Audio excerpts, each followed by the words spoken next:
जहां राजनीति बदलती है हर पल, वो है उत्तर प्रदेश का पूर्वांचल, जहां मुकाबला सिर्फ बीजेपी के लिए नहीं बल्कि एनडीए में उनके साथियों की किस्मत भी दांव पर है। क्या है इस वक्त पूर्वांचल का गणित, ये समझने के लिए मंच पर बुलाते हैं यूपी सरकार के कैबिनेट मंत्री, अपना दल सोनेलाल के कार्यकारी अध्यक्ष आशीष पटेल जी को। स्वागत है, जोरदार तालियों से स्वागत करिए। और उनके साथ यहां पर होंगी प्रतिमा।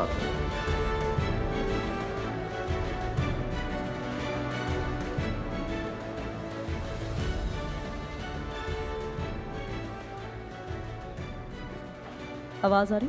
आशीष जी, हमने अपने इस सेशन का नाम रखा है पूर्वांचल मुश्किल या आसान। समाजवादी पार्टी कह रही है कि इस बार पूर्वांचल में जमकर साइकिल चल रही है, क्या कहेंगे? उनका ये भ्रम 2022 में भी था और उसके पहले 2019 में भी था। पूर्वांचल ही नहीं, पूरे उत्तर प्रदेश में माननीय प्रधानमंत्री जी के नेतृत्व में एनडीए पिछली बार से बेहतर प्रदर्शन करने जा रहा है। सीटों को लेकर भी कोई अनुमान है आपका? कितनी सीटें आ रही हैं? उत्तर प्रदेश में हम लोगों ने 2014 में जब पहली बार चुनाव लड़ा था, अपना दल भारतीय जनता पार्टी मिलकर के चुनाव लड़े थे, तो हम लोगों ने 73 सीटें जीती थीं। अब की बार मेरा व्यक्तिगत जो अनुभव है, हम लोग 75 के ऊपर जीतने जा रहे हैं। अखिलेश यादव कह रहे हैं कि हम 79 सीट्स पर जीतने जा रहे हैं, क्योटो को छोड़ दीजिए। दिन में सपने कोई भी देख सकता है, ये इसकी छूट तो सबको है। इस बार के चुनाव में आपको लग रहा है कि वोटरों का उत्साह थोड़ा कम हुआ है, वोटिंग पैटर्न भी इसी तरफ इशारा कर रहा है, क्या कोई बड़ा मुद्दा नहीं इस बार चुनाव में? देखिए, एनडीए के वोटर्स का उत्साह कम नहीं हुआ है। जब विपक्ष हताश हो जाता, उनको बार बार प्रत्याशी बदलने पड़ते हैं, तो निश्चित तौर पे जो उनके वोटर्स पे है उसका असर पड़ रहा है। उनके वोटर्स बाहर नहीं आ रहे। रामगोपाल यादव इसी मंच पर थे हमारे साथ और उनकी तरफ से कहा गया कि बीजेपी का वोटर नहीं निकल रहा है, इसीलिए ऐसा पैटर्न नजर आ रहा है। ये तो 4 जून को उनको पता लग जाएगा। वो ये भी कह रहे हैं कि 4 जून को आपको पता चल जाएगा। अब हमने तो लगातार 14, 17, 19 और 22 में अपना रिजल्ट दिया है।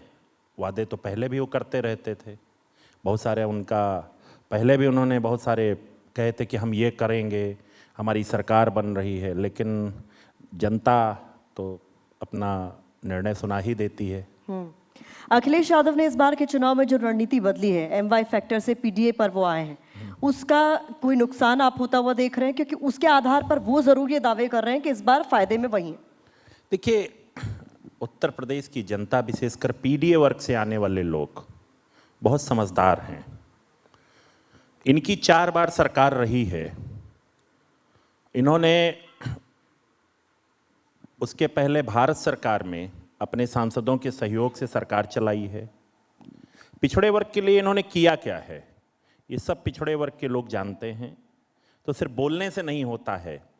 प्रधानमंत्री जी के नेतृत्व में हमारी सरकार ने केंद्र से संबंधित, चाहे केंद्रीय विद्यालय हो, चाहे नवोदय विद्यालय हो, और चाहे आपका सैनिक स्कूल है, इसमें पिछड़े वर्ग के लोगों के लिए 70 साल में पहली बार आरक्षण देने का काम किया है।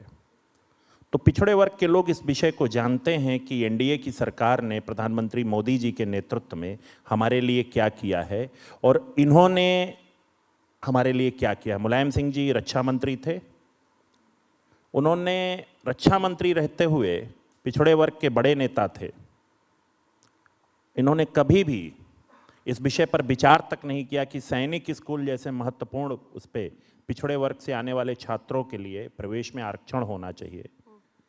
तो ये सब पिछड़े वर्ग के लोग इस विषय को जानते हैं, उन्हें कुछ बताने की आवश्यकता नहीं है।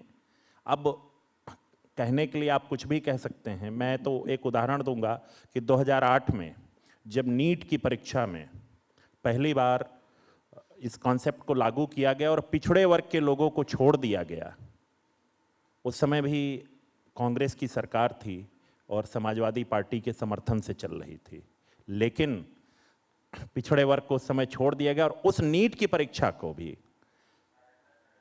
पिछड़े वर्ग को आरक्षण देने का काम हमारे प्रधानमंत्री श्री नरेंद्र मोदी जी की सरकार ने किया।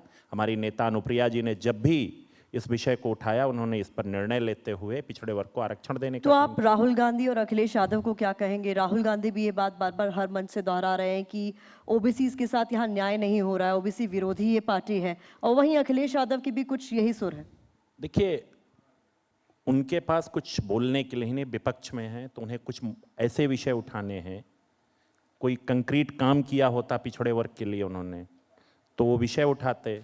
वो बार बार जातिगत जनगणना की बात करते हैं, पर जब वो सरकार में थे तो उन्होंने जातिगत जनगणना के क्षेत्र में कभी भी एक कागज कभी आगे बढ़ाया हो? जनगणना के मुद्दे पर भी मेरा सवाल आपसे है, लेकिन मुद्दे इस चुनाव में है क्या? क्योंकि विपक्ष कहता है हम मुद्दों पर बात करना चाहते हैं, लेकिन बीजेपी के पास मुद्दे नहीं। विपक्ष कहता है महंगाई की बात करते हैं तो वो मंदिर का मुद्दा ले आते हैं, हम बेरोजगारी की बात करते हैं तो वो धर्म युद्ध की बात करने लगते हैं, धर्म अधर्म के बीच की लड़ाई की बात करने लगते हैं।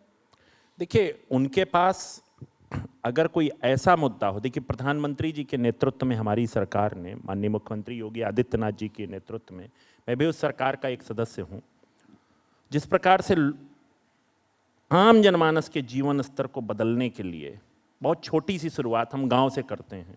आवास हो, आप जाकर के देखिए, पूर्वांचल की अभी आप बात कर रही थी कि पूर्वांचल में रहने वाले मुसहर, कोल, ऐसे समाज के सबसे निचले पायदान पे खड़े वंचित वर्ग से आने वाले लोगों को जब एक बार आवास हुआ, या और भी आयुष्मान कार्ड की व्यवस्था हुई, जब इस तरह की व्यवस्थाएं हमारी सरकार दे रही है, ये उनको भी ध्यान रखना चाहिए था। उनके पास अवसर था, उन्होंने दिया नहीं। हमारे प्रधानमंत्री जी के नेतृत्व में, माननीय मुख्यमंत्री जी के नेतृत्व में डबल इंजन की सरकार ने दिया, तो निश्चित तौर पे हमने उनके जीवन स्तर को बदलने का काम किया। तो हमारा मुद्दा ये है कि हम उनके जीवन स्तर को कैसे बदलें।